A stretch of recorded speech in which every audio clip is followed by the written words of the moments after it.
Selamat malam teman-teman dan juga yang terhormat Ibu Agustin sebagai dosen pengajar kita pada mata kuliah Etika Kristen. Nah, di sini saya dapat tema untuk dalam presentasi yaitu hukuman mati.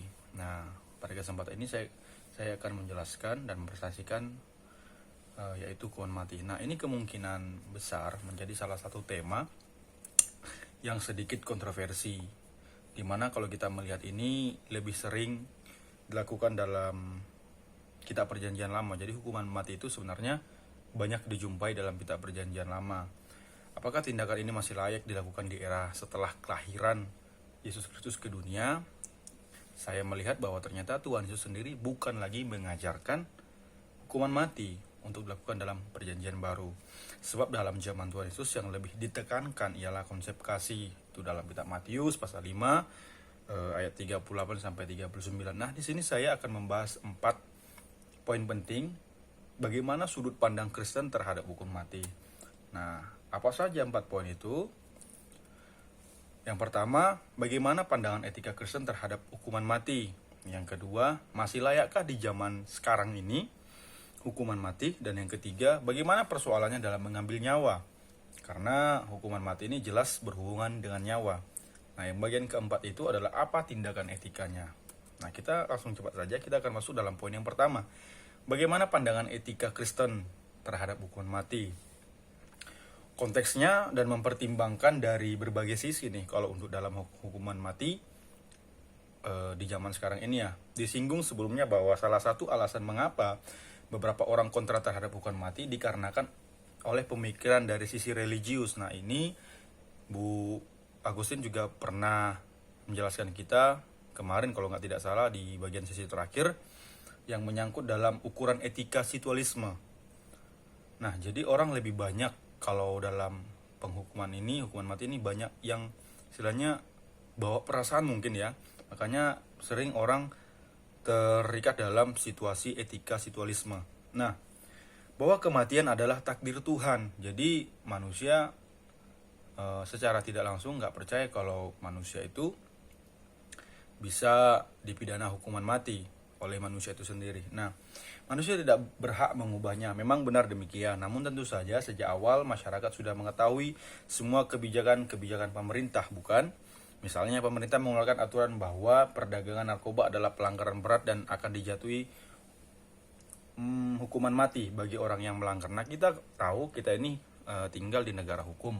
Nah, memang sebenarnya tidak ada menyangkut dalam tema yang saya angkat ini, tapi kita juga perlu harus tahu pemerintah juga menetapkan bahwasannya setiap orang yang melanggar sanksi berat atau hukuman yang berat itu akan mendapat juga sanksi yang berat sampai juga berhubungan dengan nyawa. Nah, salah satu kejadian yang pernah terjadi di tahun 2016 atau 2017 itu salah satu pengedar narkoba dari luar negeri dijatuhi hukuman mati. Jadi ditembak mati karena mereka melakukan pelanggaran yang berat. Nah, kita masuk dalam poin yang kedua, yaitu masih layakkah di zaman sekarang ini hukuman mati, teman-teman? Nah, dalam perspektif Kristen bagaimana mengenai hukuman mati? Tidak diperbolehkan sebab bertentangan dengan kedaulatan Allah atas hidup manusia. Allah yang berotoritas dan berkarya sekaligus sebagai pencipta dan pemilik segala sesuatu yang termasuk manusia seturut dengan gambar dan rupanya. Jadi kita ini adalah gambar dan rupanya Allah. Jadi ada beberapa hal yang perlu dibantah. Jadi manusia itu nggak boleh membunuh. Nah, penting diketahui bahwa Allah merancang hidup manusia untuk, saya ulangi, diketahui bahwa Allah yang merancang hidup manusia dan berhak pula mengambil nyawa seseorang. Jadi yang punya hak itu hanya Allah itu sendiri, bukan ada pada manusia. Kemudian, dengan demikian hukuman mati merupakan upaya untuk menggantikan posisi Allah secara tidak langsung. Kita yang manusia ini yang bukan siapa-siapa secara tidak langsung menggeserkan posisi Allah sang pencipta. Untuk kita bisa mengambil hukuman mati tadi, mengambil nyawa seseorang tersebut. Hukuman mati bukan hanya menggantikan kedaulatan Allah, tetapi bertentangan dengan kebenaran Allah. Nah, ada salah satu tokoh Katolik, Santo Agustin, mengatakan bahwa hukuman mati mencederai rasa hormat dan kebenaran. pelaksanaan hukuman mati dengan tujuan apapun tidak berkaitan dengan kebenaran. Jelas, hukuman mati terhadap individu dengan tujuan untuk efek jera, ketertiban, keamanan, bahkan keadilan sekalipun, itu tetap pembunuhan berdasarkan prinsip imperatif kategorial.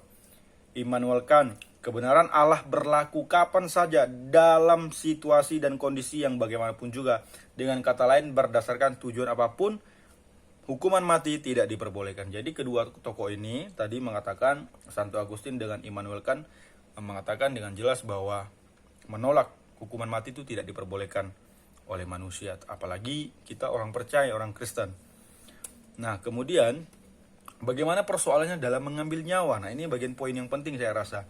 Beberapa orang mengatakan bahwa hidup adalah pemberian Tuhan dan hanya Tuhan yang berhak mengambilnya. Saya rasa bukan hanya beberapa orang ya, tetapi semualah.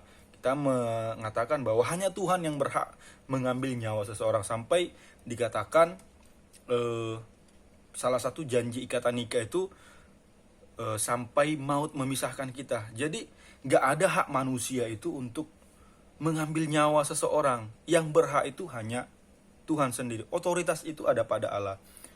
Nah, kemudian manusia tidak boleh menuntut pembalasan dan hanya Tuhan yang berhak menghukum seseorang. Kalau kita lihat dengan jelas dalam konteks perjanjian lama, segala sesuatu apapun yang dilanggar itu akan dihukum. Apalagi sampai dia ketahuan berzina, ketahuan mencuri. Kalau kita lihat dalam hukum Taurat itu harus dirajam batu. Nah, ini menjadi salah satu bukti yang nyata bahwa hak kita itu tidak ada mengambil nyawa. Nah, dari segi aspek etika sebenarnya kita harus melihat dari sudut pandang etika absolut bertingkat. Karena dengan jelas bahwa Allah sajalah hukum yang adil. Orang Kristen tidak ada sedikit pun mengambil nyawa seseorang.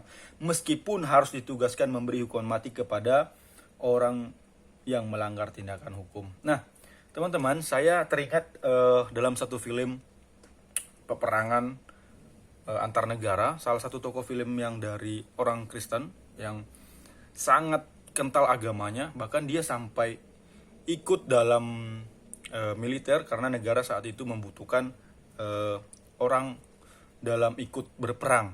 Nah, dia ikut dalam militer tersebut, tapi yang menganehkan adalah yang membuat saya belum tahu alur cerita film itu, bahwasannya dia gak mau bawa senjata. Sampai ketika pada suatu saat teman-temannya membuli dia, sampai jenderal-jenderalnya mengatakan dia, kamu ini pecundang, seorang anggota militer tidak berani membawa senjata, tidak berani menembak musuh. Nah, sebenarnya yang dia pikirkan itu adalah dia itu tahu, sadar diri bahwa saya ini adalah anak Tuhan, gak berhak membunuh.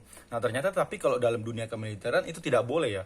Namanya berperang ya harus berperang, harus memegang prinsip apa yang ada di militer.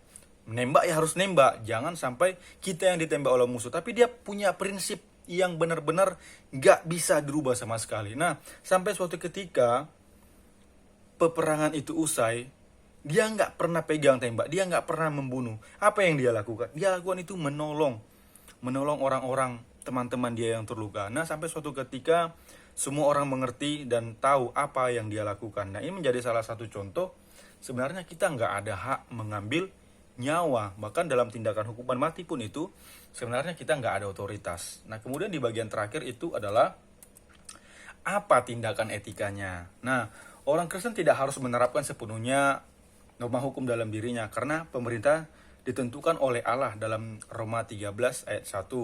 Pada waktu orang Kristen tidak dapat menerima perintah untuk melakukan kejahatan, maka harus secara aktif memberi. Istilahnya bukan memberi perlawanan, memberontak, tidak, tetapi memberi inisiatif yang baik untuk menolaklah untuk dalam hal itu.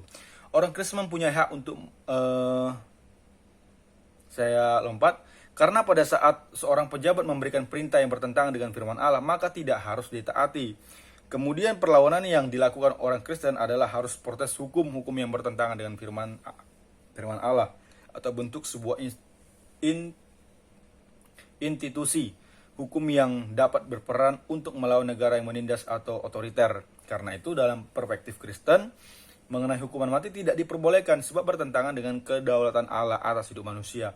Allah yang berotoritas dan berkarya sekaligus sebagai pencipta dan pemilik segala sesuatu termasuk manusia seturut dengan gambar dan rupanya dalam Kejadian 1 ayat 27. Penting diketahui bahwa Allah yang merancang hidup manusia dan berhak pula mengambil nyawa seseorang. Dengan demikian, Hukuman mati merupakan upaya untuk menggantikan posisi Allah. Nah, jadi kesimpulannya di sini, pada prinsipnya adalah dalam kekristenan tidak membenarkan prinsip keadilan yang berbasis retributif atau dalam tanda kurung pelanggaran terhadap negara, melainkan keadilan yang berorientasi pada tindakan preventif atau mencegah. Jadi lebih bagus kita itu mencegah untuk memperbaiki pelaku kejahatan. Kewajiban manusia yang tertinggi adalah seharusnya ada kesadaran untuk memperlakukan manusia sebagai manusia, bukan sebagai benda. Adanya sikap kesadaran berarti menghargai, menghormati kehidupan manusia itu sendiri, termasuk pelaku kejahatan. Dengan kata lain, tidak ada alasan apapun untuk menerima diadakannya hukuman mati, karena hukuman mati mencederai tujuan kehidupan itu sendiri. Karena kita masing-masing, setiap manusia memiliki tujuan hidup masing-masing. Yang paling utama, kita perlu tahu bahwa kita diciptakan juga dengan tujuannya untuk mempermuliakan nama Tuhan. Terima kasih, sekian yang bisa saya presentasikan. Shalom, Tuhan Yesus memberkati.